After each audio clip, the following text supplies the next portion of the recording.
భాగ్యనగరం ఇరుకు రోడ్లు, traffic జామ్లు, parking సమస్యలకు కేరఫ్.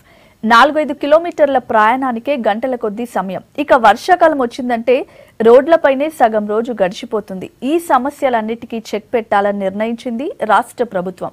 త్వరలో మెట్రో రైల్ పనులు పూర్తి కావస్తుండటంతో కనెక్టివిటీపై నజర్ పెట్టింది. హైదరాబాద్ ప్రజా రవాణా వ్యవస్థ మెరుగుదల కోసం ప్రత్యేక టాస్క్ ఫోర్స్ కమిటీ ఏర్పాటు చేసింది. రాజధాని నగరంలో రవాణా వ్యవస్థను బాగు చేసేందుకు ప్రయత్నాలు ముమ్మరం చేసింది ప్రభుత్వం. దీనికి సంబంధించి ప్రజా రవాణా వ్యవస్థపైన విస్తృత స్థాయి సమావేశం నిర్వహించింది.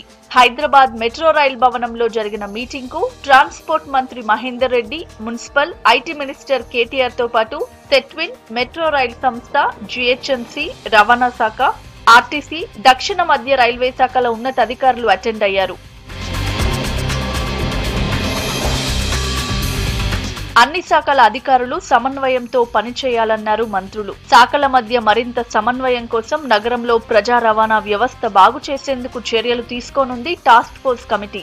రవాణా, పురపాలక శాఖ ముఖ్య కార్యదర్శులు, మెట్రో రైల్ సంస్థ, జీహెచ్ఎంసీ, ఆర్టీసీ, సెట్విన్, రైల్వే శాఖల ప్రతినిధులు కమిటీలో ఉన్నారు. Metro rail last mile connectivity పైన సమావేశంలో ప్రధానంగా చర్చించారు. ఇంటి నుంచి మెట్రో స్టేషన్ కు, మెట్రో నుంచి ఆఫీసులకు అనుగుణంగా ఎండ్ టు ఎండ్ రవాణా ఏర్పాట్లపైన దృష్టి పెట్టారు.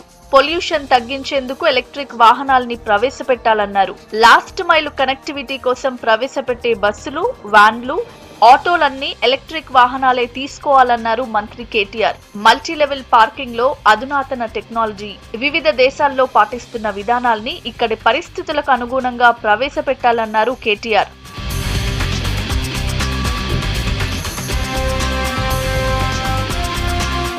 మెట్రో రైల్ పనులు త్వరలో పూర్తి కానుండటంతో దీనికి అనుసంధానం చేస్తూ మారుమూల ప్రాంతాల నుంచి ఏర్పాటు చేయాల్సిన రవాణా సౌకర్యాలపై మాట్లాడారు.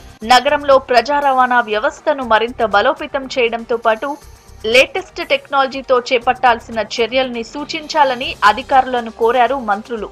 2 నెలల్లో ప్రాథమిక నివేదికతో ముందుకు రావాలని టాస్క్ ఫోర్స్ ను ఆదేశించారు.